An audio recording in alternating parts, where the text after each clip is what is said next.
जय हिंद दोस्तों। आज हम जानेंगे भारत के प्रमुख आंदोलन के बारे में, जो कि आने वाले हर प्रतियोगी परीक्षाओं में यहाँ से एक प्रश्न देखने को मिलता है।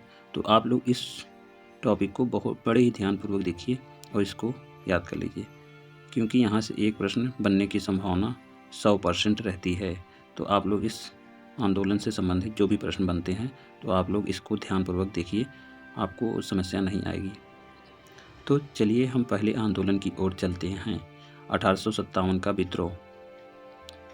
1857 का भारतीय विद्रोह, जिसे प्रथम भारतीय स्वतंत्रता संग्राम के नाम से भी जाना जाता है, ब्रिटिश शासन के विरुद्ध एक सशस्त्र विद्रोह था। यह विद्रोह 2 वर्षों तक भारत के विभिन्न क्षेत्रों में चला।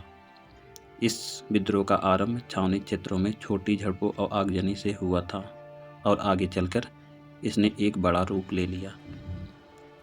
29 मार्च 1857 को बैरकपुर, जो कि पश्चिम बंगाल में पड़ता है, में सैनिकों ने चर्बी वाले कारतूस का इस्तेमाल करने से मना कर दिया। एक सैनिक मंगल पांडे ने अपने सार्जेंट पर हमला कर उसकी हत्या कर दी। 8 अप्रैल 1857 को मंगल पांडे को फांसी दे दी गई। 29वीं देसी पैदल सेना रेजिमेंट को भंग कर दिया गया। अगला आंदोलन है नील विद्रोह। 19वीं शताब्दी के लगभग मध्य से लेकर भारत की स्वतंत्रता प्राप्ति तक अंग्रेजी शासन के विरुद्ध अनेक किसान आंदोलन हुए, जैसे नील आंदोलन, पावना आंदोलन, दक्कन विद्रोह, किसान सभा आंदोलन, ईका आंदोलन, मोपला विद्रोह, बारडोली सत्याग्रह, तेभाग आंदोलन और तेलंगाना आंदोलन आदि। इनमें 1859 और 60 में बंगाल में हुआ नील विद्रोह किसानों का अंग्रेजी शासन के विरुद्ध पहला संगठित और सर्वाधिक जुझारू विद्रोह था। दरअसल यूरोपीय बाजारों में नील की बढ़ती मांग की पूर्ति के लिए भारत के बंगाल के किसानों से नील उत्पादन जबरन और लाभकारी खेती करवा रहे थे। वे किसानों की निरक्षरता का लाभ उठाकर उनसे थोड़े से पैसों में करार कर चावल की खेती लायक ज़मीन पर नील की खेती करवाते थे। यदि किसान करार को पैसे वापस कर शोषण से मुक्त पाने का प्रयास करते तो नील उत्पादन उनको अपहरण, अवैध बेदखली, लाठियों से पीटकर, उनकी महिलाओं और बच्चों को पीटकर, पशुओं को जब्त करने जैसे क्रूर हथकड़े अपनाकर उन्हें नील की खेती कराने के लिए मजबूर करते थे। अगला आंदोलन है बंग भंग आंदोलन 1905। बंगाल का विभाजन। बंगाल के विभाजन के निर्णय की घोषणा 19 जुलाई 1905 को भारत के तत्कालीन वायसराय कर्जन के द्वारा किया गया था। एक मुस्लिम बाहुल प्रांत का सृजन करने के उद्देश्य से ही भारत के बंगाल को 2 भागों में बांट दिए जाने का निर्णय ले लिया गया था। बंगाल विभाजन 16 अक्टूबर 1905 से प्रभावी हुआ। इतिहास में इसे बंग भंग के नाम से भी जाना जाता है। यह अंग्रेजों के फूट डालो शासन करो वाली नीति का ही एक अंग था। इसके विरोध में 1908 में संपूर्ण देश में बंग भंग आंदोलन शुरू हो गया। इस विभाजन के कारण उत्पन्न उच्च स्तरीय राजनीतिक अशांति के कारण 1911 में दोनों तरफ की भारतीय जनता के दबाव की वजह से बंगाल के पूर्वी और पश्चिमी हिस्से पुनः एक हो गए। अगला आंदोलन है होम रूल आंदोलन। होम रूल शब्द आयरलैंड के एक ऐसे ही आंदोलन से ले लिया गया था जिसका सर्वप्रथम प्रयोग श्यामजी कृष्ण वर्मा ने 1905 में लंदन में किया था, लेकिन इसका सार्थक प्रयोग करने का श्रेय बाल गंगाधर तिलक और एनी बेसेंट को है। भारत में 2 होम रूल लीगों की स्थापना की गई, जिनमें से एक की स्थापना बाल गंगाधर तिलक ने अप्रैल 1916 में पूना में की थी और दूसरी की स्थापना एनी बेसेंट ने सितंबर 1916 में मद्रास में की थी। अगला आंदोलन है खिलाफत आंदोलन। खिलाफत आंदोलन 1919 से 1921 तक चला। मार्च 1919 में बम्बई में एक खिलाफत समिति का गठन किया गया था। मोहम्मद अली, शौकत अली बंधुओं के साथ साथ अनेक मुस्लिम नेताओं ने इस मुद्दे पर संयुक्त जन कार्रवाई की संभावना तलाशने के लिए महात्मा गांधी के साथ चर्चा शुरू कर दी। सितंबर 1920 में कांग्रेस के कोलकाता अधिवेशन में महात्मा गांधी ने भी दूसरे नेताओं को इस बात पर मना लिया कि खिलाफत आंदोलन के समर्थन और स्वराज के लिए एक असहयोग आंदोलन शुरू किया जाना चाहिए। यह आंदोलन जनवरी 19 को समाप्त हुआ। अगला आंदोलन है जलियांवाला बाग कांड।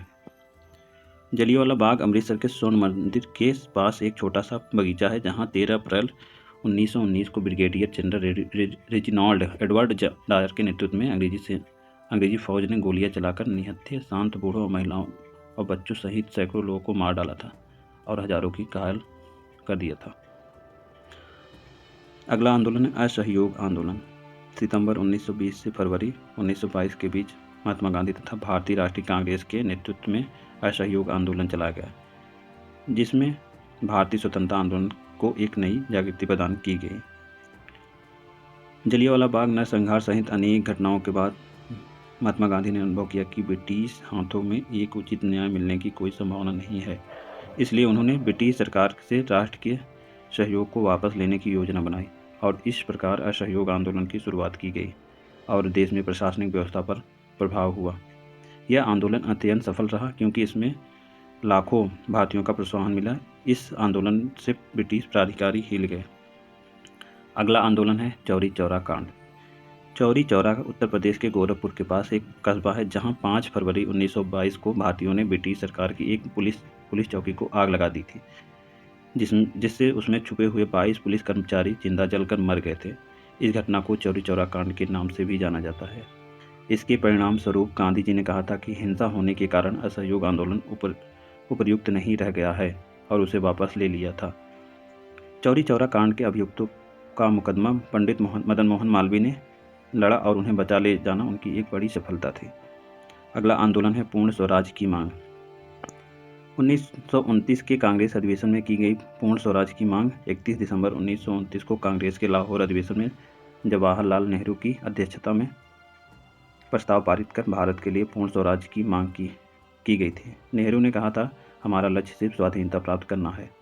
अगला आंदोलन है सविनय अवज्ञा आंदोलन। सविनय अवज्ञा आंदोलन ब्रिटिश साम्राज्यवाद के विरुद्ध भारतीय राष्ट्रीय कांग्रेस द्वारा चलाए गए जन आंदोलन में से एक था।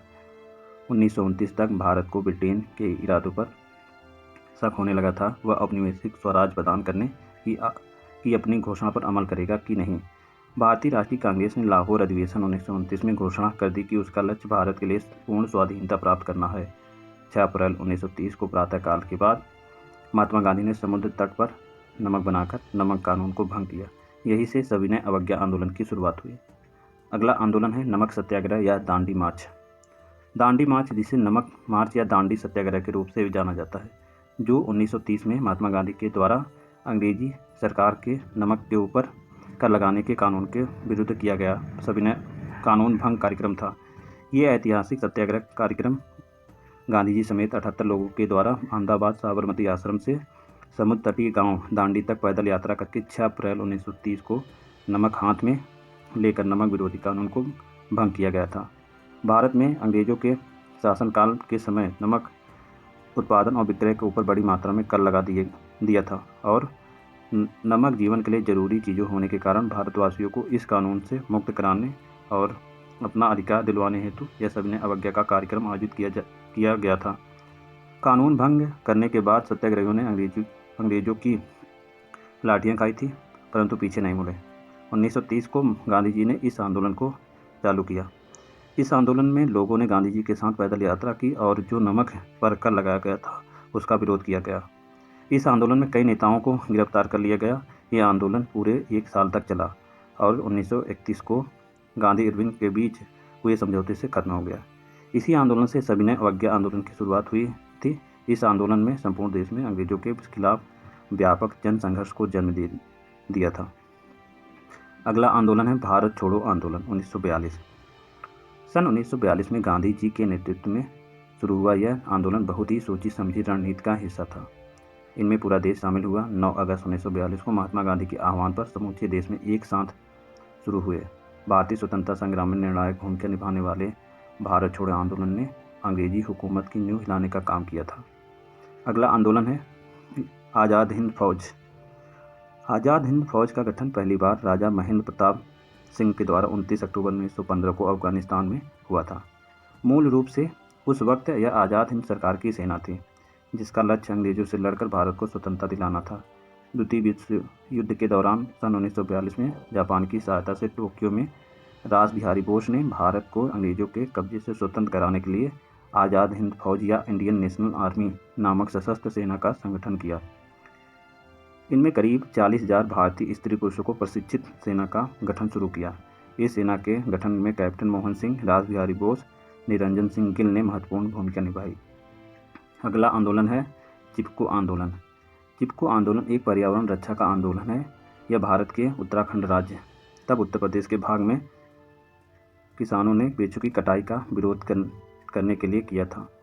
वे राज्य के वन विभाग के ठेकेदारों द्वारा वनों की कटाई का विरोध कर रहे थे और उन पर अपना परंपरागत अधिकार जता रहे थे। यह आंदोलन तत्कालीन उत्तर प्रदेश के चमोली जिले में सन 1970 में प्रारंभ हुआ था। एक दशक के अंदर यह पूरे उत्तराखंड क्षेत्र में फैल गया था। चिपको आंदोलन की एक मुख्य बात थी कि इसमें स्त्रियों ने भारी संख्या में भाग लिया था। इस आंदोलन की शुरुआत 1970 में भारत के प्रसिद्ध पर्यावरणविद सुंदरलाल बहुगुणा, कामरेड गोविंद सिंह रावत, चांडी प्रसाद भट्ट और श्रीमती गौरा देवी के नेतृत्व में हुआ था। आंदोलन से जो भी प्रश्न बनते हैं, इन्हीं में से कोई न कोई प्रश्न बनता है, तो आप लोग इस वीडियो को बार बार देख लीजिए और आंदोलन से जो भी प्रश्न बनेंगे इससे बाहर नहीं होगा। तो वीडियो देखने के लिए बहुत बहुत धन्यवाद। चैनल को लाइक, शेयर एंड सब्सक्राइब कीजिए दोस्तों। धन्यवाद।